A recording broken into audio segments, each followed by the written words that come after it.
Hi, Dave. Tell everybody your name and where you live. David Curtis. I live in the north end of Hamilton in the bush out in Freelton, Ontario. Great.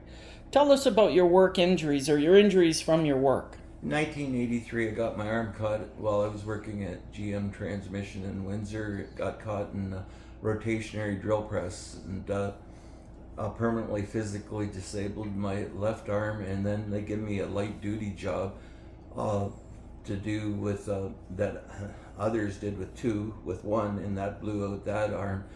So you injured your one arm, and then they gave you a job for the other arm, and then you injured that arm. Yes. Okay. So then after you injured your other arm, what happened? What did the board or your employer do after that second injury? I was deemed to be unsuitable for factory work, and I was given no WSIB benefits, so I ended up being homeless. And then what happened after being homeless? I managed to get a job as a long-distance truck driver where I lived in the bunk of a semi-truck for over a decade. Right. So then what happened? You had more work injuries, accidents. What was the next one? It was massive deep vein thrombosis with reoccurring pulmonary embolisms from driving and living in a truck. So from sitting, I believe it's from sitting for long periods of time. Yes, yeah. That's according to the medical specialist. The medical specialist in... I was 18 days in the hospital. And where was that? Alamogordo, New Mexico. Right, okay. And what happened when you were in the hospital for 18 days? What happened afterwards? Well, I had no way back. WSIB said they wouldn't cover it, and what did your employer do? Pardon? Did you let your employer know right after when they the doctor... knew where I was. So you told your employer they didn't do anything? In the WSIB forms, they just put unknown, and they didn't answer any questions. Right. So then you dealt with your employer, and then you called the WSIB, and WSIB said what? Well, the WSIB told me that I would have to find my own way home, and they suggested OHIP. So I was flown So back. even though you were injured at work, Yes. stranded in the U.S. In El Paso, Alamogordo, New Right. Mexico. Okay, so near El Paso, Yes. Texas, for reference. The WSIB did nothing to help you as an injured worker. Nothing. They abandoned you. Yes. Wow. Okay. So then after that, so then you said that they said, well, give OHIP a call. Yes. And the difference between OHIP, and I just want to clarify, and WSIB is OHIP is taxpayer funded, or Yes. and right, okay, and WSIB is funded to provide right. health care for injured workers, right? Okay. So then what happened with OHIP when you called them? They agreed to bring me back to Canada. Right. So they brought you home. Yes. And then you got treatment. And then did you go back to work after that? Eventually, I was able to go back to James Dix Construction, Bolton, Ontario, hauling sand and gravel, and then I... Right. So then what happened after your next injury or accident? Well, I would do snow and ice removal in the winter. A snowplow driver. With snowplow. And there was a manhole cover not put on properly, and it slid off on a hail night, and the snowplow stuck in it, and I came to an abrupt stop, destroying the snowplow and my health, my lower back, my neck. So you injured your lower back, your neck, Yes. And what else did you injure? Well, that was it? The claw hammer stuck in my right buttocks, everything. And your butt, so you injured your butt too. Yeah. So then what happened with that claim it was WSIB? Yes. Did they accept the claim? They did accept it. And what did they say after they accepted the claim? I was sent to a number of medical professionals by the WSIB, and everything was taken care of for me, and I was deemed to be not able to ever return back to work. So they said that you were unemployable, you could never work again? Yes. Based on your age, I take it. How old were you at the time? On my age and my work-related physical injuries, because you had your arm injuries as well. So they factored everything in. Yes. Board said you can never work again. That's right. And they paid you a monthly pension, health care coverage, everything. Yes. And then what happened? Then my employer decided to implement an investigation, And They implemented an investigation. yes, they hired a criminal to testify, claiming that I No. was recuperated. They hired you mean a private investigator? The private investigator Right. that. Right. And then what happened? Well, then all of a sudden I'm deemed by a medically uneducated WSIB adjudicator to be healed.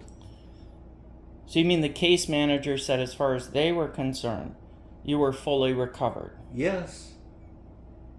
But did they send you to a doctor? Did your employer send you to a doctor, specialist, or anything? No. Any X-rays, any MRI, nothing? No, and I'd been asking for years to be reevaluated on my elbows. So the and my private arm. investigator Yes. observed you, took Yes. pictures, did an investigation, Yes. and from the private investigator, who is not a doctor, Yes. turned around and said that in their opinion, by your actions or whatever, that you're fully recovered, that you're misleading the board. So Well, then, it was so the then, WSIB that did well, that. yeah, okay, but he reported it to the board, and then the board made their decision, and the board didn't have one of their doctors or consultants say, according to these investigations or videos or pictures or anything like that. No.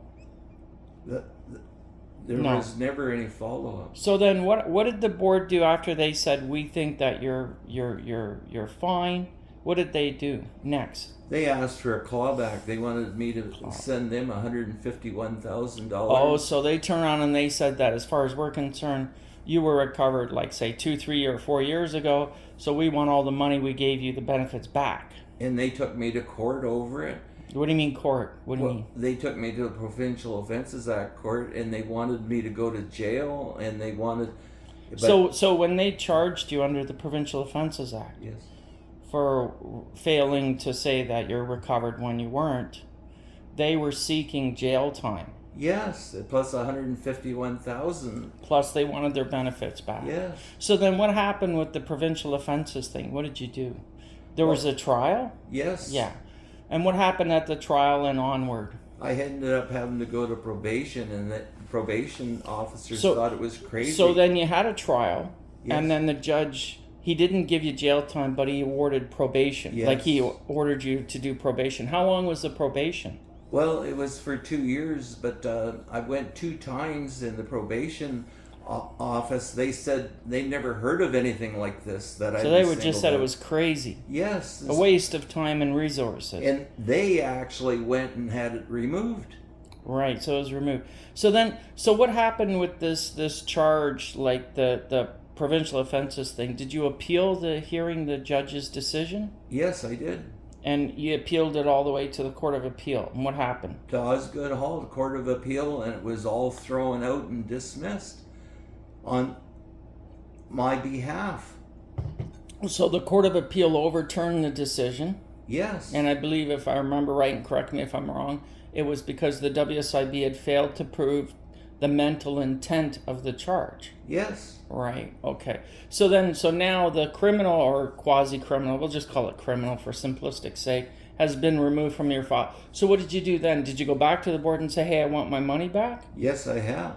And what did they say when you went back to them after you were proved that you were innocent? Well, it took a long time, but they're still.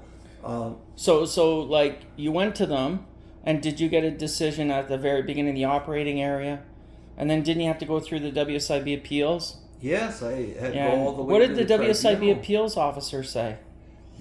Everyone just played stupid, and with my work-related hearing, they wouldn't give me a hearing. Human rights accommodation. So during the WSIB appeals hearing, you had difficulty hearing the questions of the appeals officer. Yes, and they said they'd give me written transcript for afterwards, and then they said no, they wouldn't give it. So I didn't even know what was going on. And because you didn't know what was going on, they used that against you in their decision. Yes. Okay, and said basically you were faking, is what the appeals officer basically was saying. What the appeals officer said. Right, okay. I know it's difficult for you to remember everything and form the thing. That's why I'm trying to help you with more questions. In legal terms, they call it leading questions. Well, I have work-related PTSD too. So. Yes, I understand. So then, after the board decision, so you appealed WSIB decision, the appeals officer decision, you appealed that to the tribunal, the Workplace Safety Insurance Appeals Tribunal, and you had a hearing there, correct? Yes. And what happened at the hearing? Well, at the first, I had to go back again because they didn't want to provide justice. Well, like what happened to the hearing at the WSIB, at the tribunal? Did they agree? Did they overturn the appeals officer's decision, or did they agree with it? Well, they agreed with it. They agreed with it. And then after that, then what did you do? I appealed it. You asked them, well, you didn't appeal, you asked for reconsideration, That's I think, right. the technical term is. Yes. And then what happened in the reconsideration? The reconsideration, they found on my behalf that I'm permanently physically disabled. And I believe the reasoning for that reconsideration decision was that the tribunal decision makers and the board decision maker, the WSIB, had acted outside their jurisdiction by acting like a doctor, right? Yes, exactly. And Yeah. I went all the way to the Ontario Court of Appeal. And what did the final decision give you? They granted all your benefits, everything? Yes, they have. And I'm Okay. still waiting because they're still withholding a number of statute of law requirements. And they're When you say statute of law, what are you talking about? What are they withholding? my annual statements, they're doing paper fraud. Okay, right. What about your benefits? When they calculated your benefits, did the WSIB give you all the money that you were owed back, or did they deduct monies? This is still very much in question because they're hiding the paperwork still. Right. But didn't they say to you that we're deducting your Canada Pension Disability pension from your WSIB benefits that you're owed? Yes, and they Yeah. shouldn't be doing that. That's right. Yeah, okay. Okay, so thanks a lot, Dave. So in your experience in dealing with the workers' compensation system, the Workplace Safety Insurance Board, which was formerly the Workers' Compensation Board, and then the Workplace Safety Insurance Appeals Tribunal, and the whole process, what are your views? If you had to, give your opinion of this system, like, what do you think of it? Do you think it's a fair system? Do you think it takes care of injured workers? Like, what do you think of it? It was such a horrible, and it is such a horrible experience that it would have been far better to have been put down like a dog at a veterinary. Yeah, that's very true, is the fact of that. Yeah. Is there anything else you have to say about it? No, just they've destroyed my family life. They've destroyed. I have nightmares that WSIB enforcers come in and beat me with bats, and nightmares of that. And I suffer PTSD that was brought on by them. I've always had low blood pressure, and I have high blood pressure now. So because of the interactions you had with the board, you have your work injuries as one thing. Yeah. But now, because of just dealing with them, you now have all these separate health conditions, injuries, Yes. because of that. Yes. Chronic pain in my chest. My life is a living hell. Now, because of it. Even though you've so-called, according to the board, as you got justice. They've given me partial what they owe me, and they still are not accountable. They're still hiding the paperwork. Okay. Thank you so much, Dave. I really appreciate it.